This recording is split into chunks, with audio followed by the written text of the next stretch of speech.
Look at this face, the stoic gaze, the crimson cloak, the iconic laurel wreath. This is the face of Rome, the empire that supposedly built the foundation of Western civilization. But everything you think you know about the greatness of Rome is a carefully constructed lie.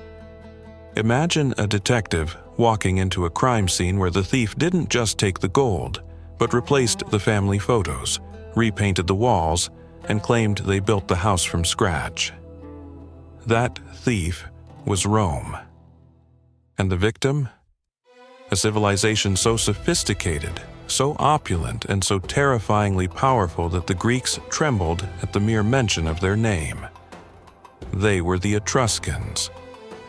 Before Rome was anything more than a collection of mud huts and violent outlaws fighting over a hilltop, the Etruscans were already living in a future the rest of the world couldn't comprehend. They were the ghost writers of history. They invented the gladiatorial games you saw in Gladiator. They engineered the very arches that hold up the Colosseum. They even created the toga, the ultimate symbol of Roman citizenship.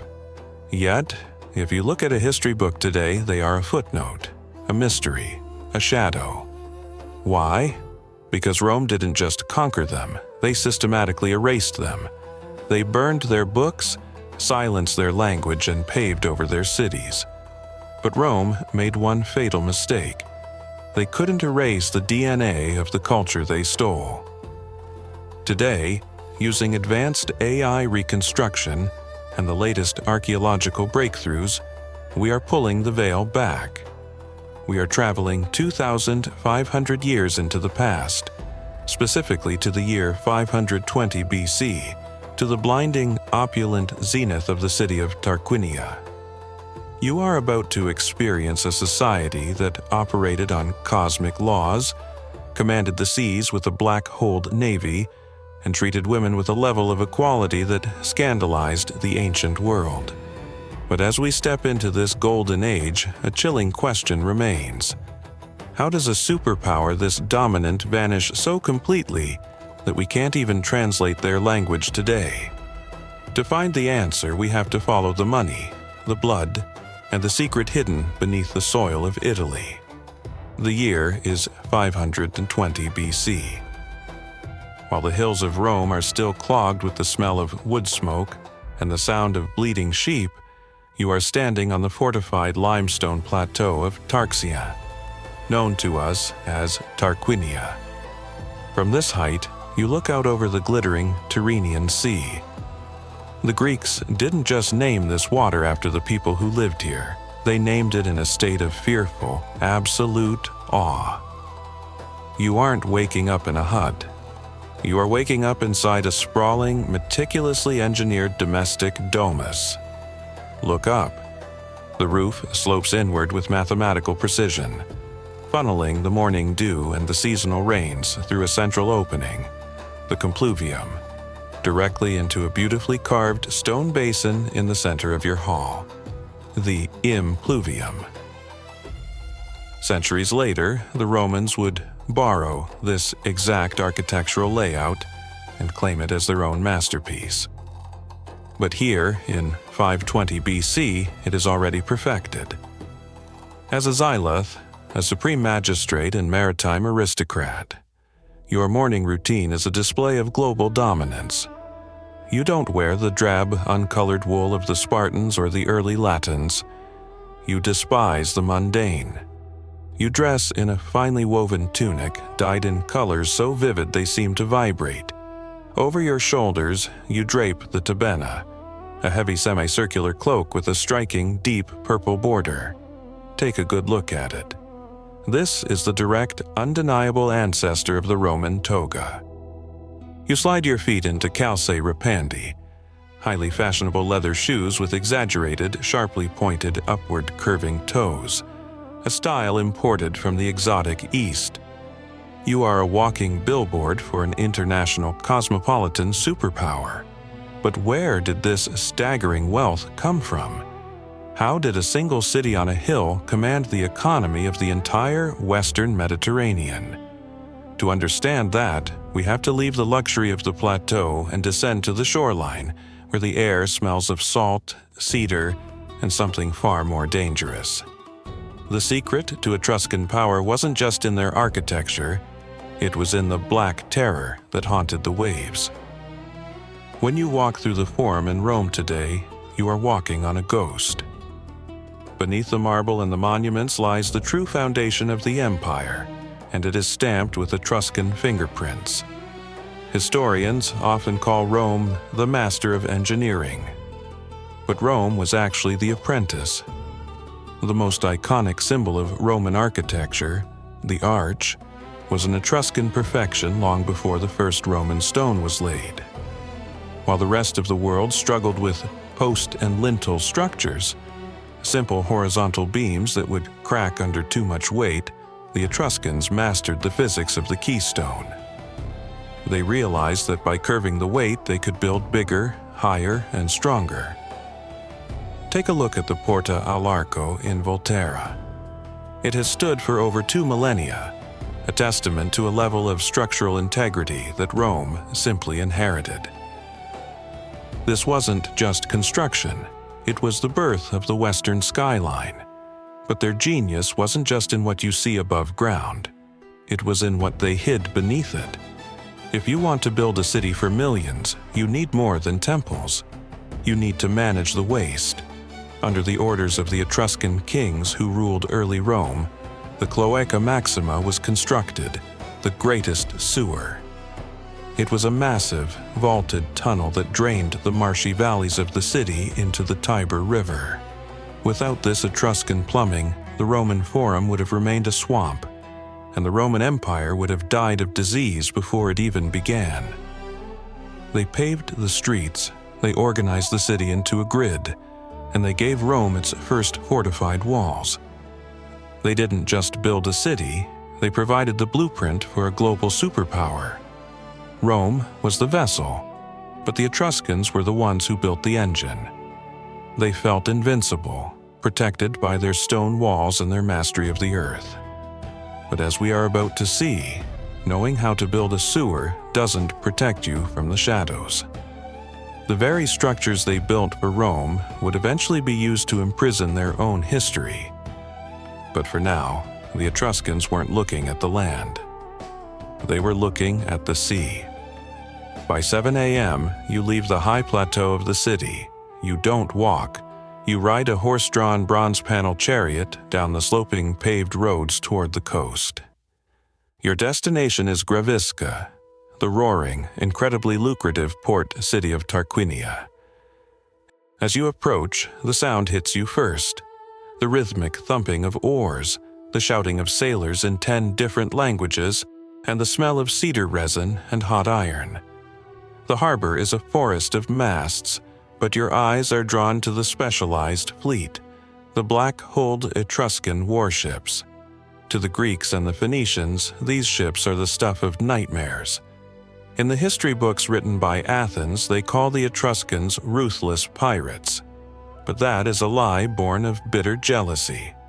You aren't pirates. You are fiercely aggressive, uncompromising protectionists. You enforce a total monopoly over the western seas with an iron fist, literally. Look at the heavy merchant galleys docking now. They are loaded with massive, glowing ingots of iron from the island of Elba. Elba is your metallurgical powerhouse, a place where the furnaces burn so hot and so continuously that sailors use the glowing smoke of the island to navigate through the blackest nights. You walk through the international sanctuary of the port, a free trade zone designed with diplomatic precision. You see Greek merchants from Samos, their ships heavy with thousands of black figure-painted vases. You meet an Ionian trader under a linen awning. He doesn't speak your language, and you don't speak his, but the gold speaks for both of you. Through a multilingual harbor broker, you trade the raw, unyielding iron of Italy for the delicate ceramics and pure silver of the East. You seal the heavy clay ledgers with your personal signet ring, carved from blood-red carnelian. This wealth, this tide of silver and iron, is what finances the impossible luxury of your mountaintop home. But as the Mediterranean sun reaches its blinding peak at noon, you realize that your power doesn't just come from the living world of trade and war. To truly understand the Etruscans, you must leave the sun behind. Because for your people, the greatest secrets aren't kept in the bank. They are kept in the grave. By 3 p.m., the blazing Mediterranean sun begins to cast long, distorted shadows across the sacred precinct of Tarquinia. You are no longer acting as a merchant or a magistrate. You are now a witness to the unbending, terrifying core of the Etruscan soul. To your people, the word coincidence does not exist. You believe the entire universe, the stars, the sea, even the insects in the grass, is a single, flawlessly interconnected organism. Every flash of lightning is a coded message from the heavens. Every movement of a flock of birds is a sentence written across the sky by the gods. But the most direct way to speak to the divine doesn't involve looking up. It involves looking inside. You enter the open-air temple to meet the haruspices. These are not just priests, they are biological decoders. The chief priest wears a distinctive conical leather hat and a fringed cloak that marks him as a master of the Etrusca disciplina, a library of sacred texts so complex that even the Romans would later admit they couldn't fully master them.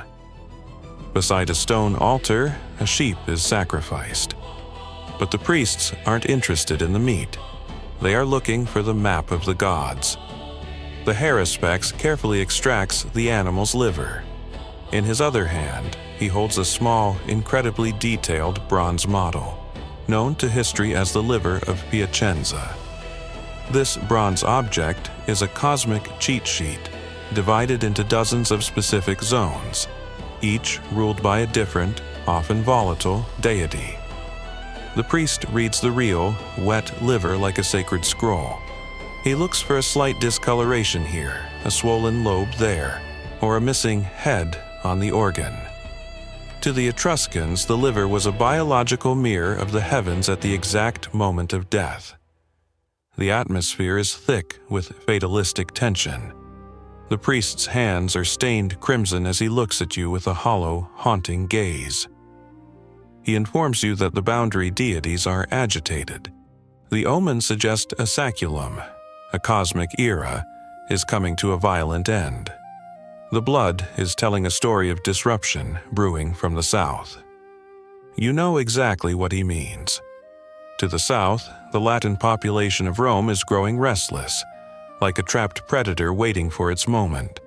You cannot change the omen. You can only prepare for the inevitable shift of the cosmic gears.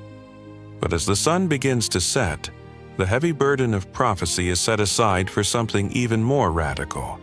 Because in Etruria, the only thing more powerful than the gods was the woman sitting at the head of the table. As the sun dips into the Tyrrhenian Sea, casting a fiery glow over the limestone walls, the heavy burden of prophecy is set aside. It is time for the defining ritual of your society, the evening banquet. But as you enter the grand illuminated dining hall, you are witnessing a scene that would have caused an ancient Greek man to faint in pure, unadulterated horror.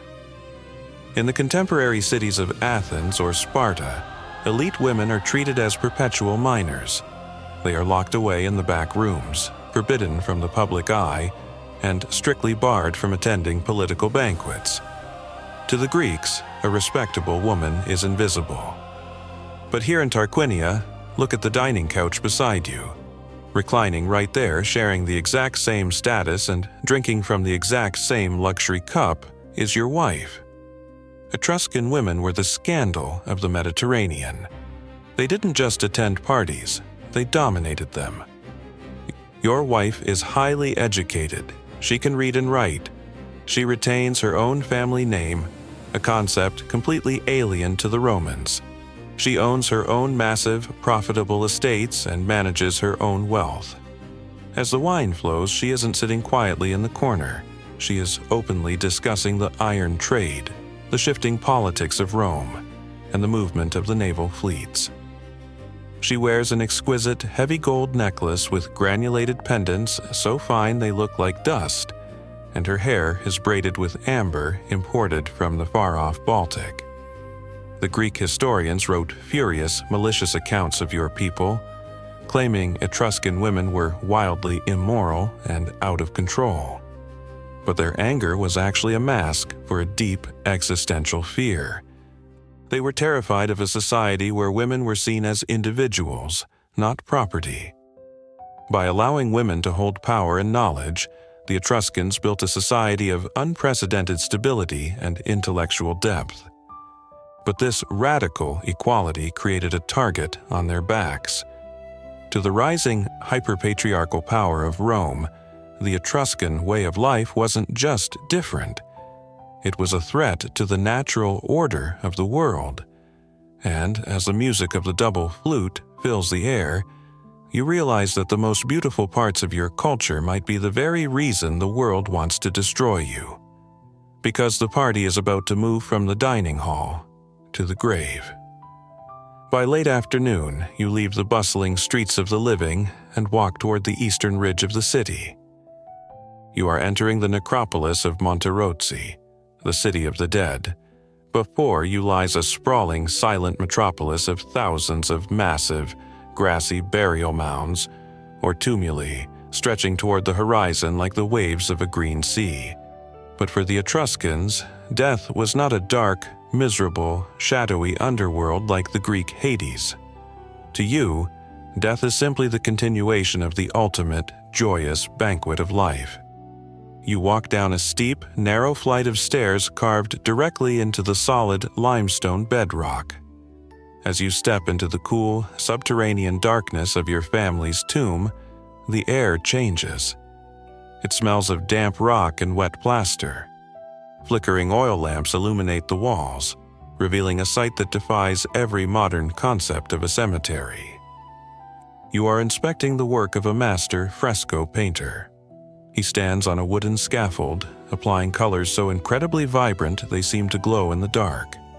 He uses raw malachite for a brilliant, piercing green, azurite for a deep ocean blue, and iron oxide for striking, violent reds. He isn't painting scenes of mourning or weeping deities. He is painting a magnificent, eternal party.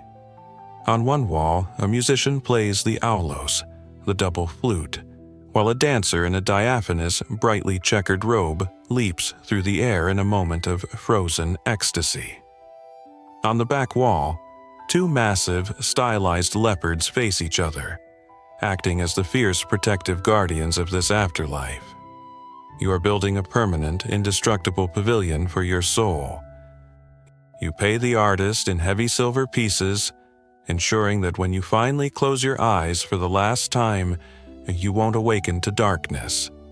You will awaken to a world of endless music, overflowing wine, and the laughter of friends who have gone before you.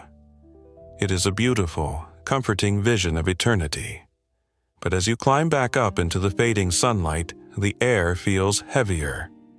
The priests have warned you. The banquet cannot last forever.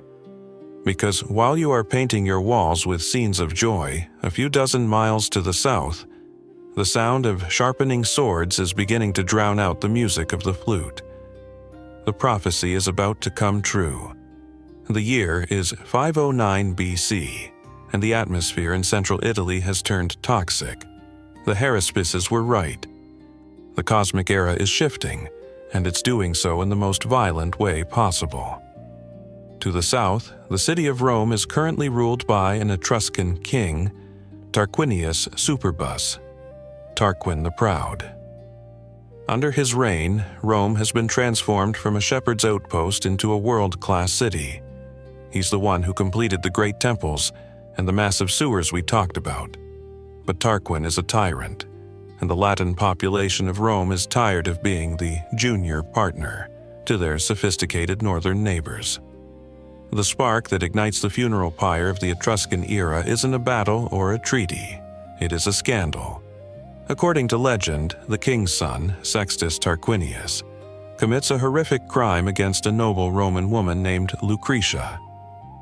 In the ancient world where honor was more valuable than life, this act becomes the breaking point.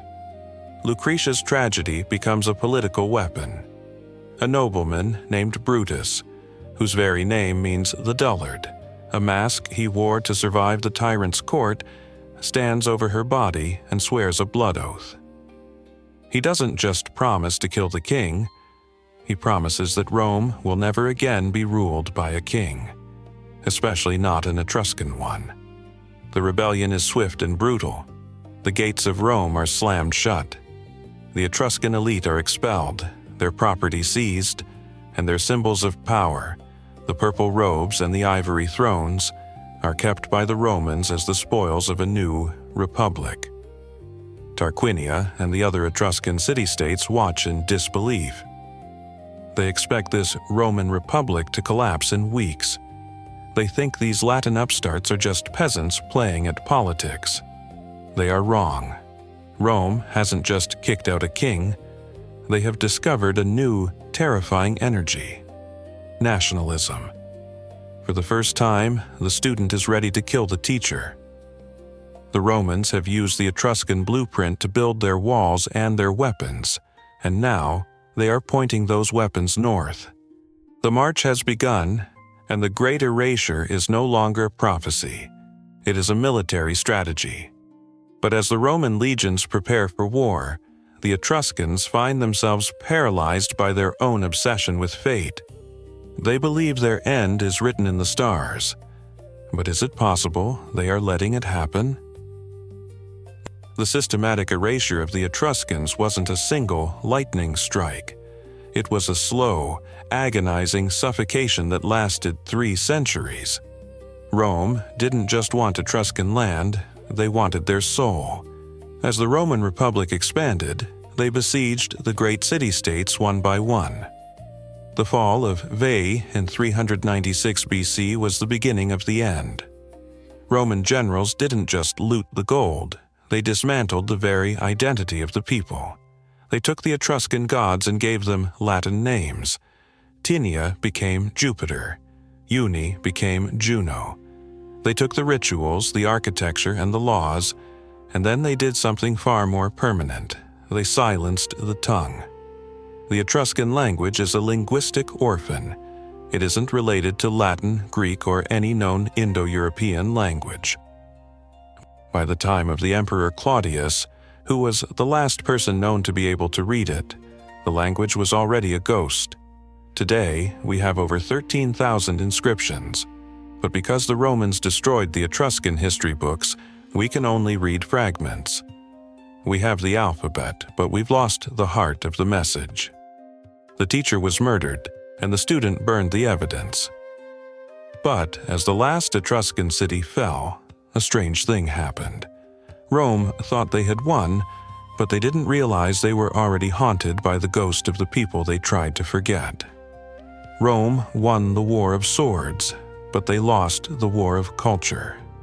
Even today, 2,500 years after the fall of Tarquinia, the ghost of the Etruscans is whispering in your ear.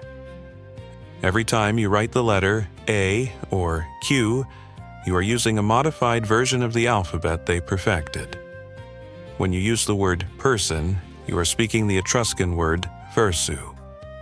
When you look at a modern satellite, you are using a word, satels, that originally described the armed bodyguards of Etruscan kings. But the survival of Etruria isn't just in our dictionaries, it's in our blood. Recent genetic studies in the hills of Tuscany have revealed that the DNA of modern Italians still matches the remains found in those ancient painted tombs. They didn't vanish.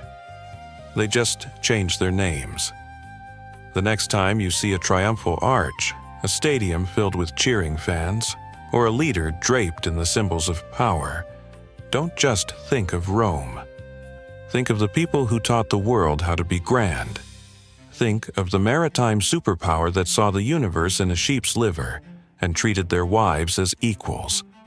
Rome built the walls, but the Etruscans provided the soul. The lights of Tarquinia may have gone out, but the fire they started still burns in the heart of Western civilization. History is written by the victors, but the truth is written in the DNA of everything we touch.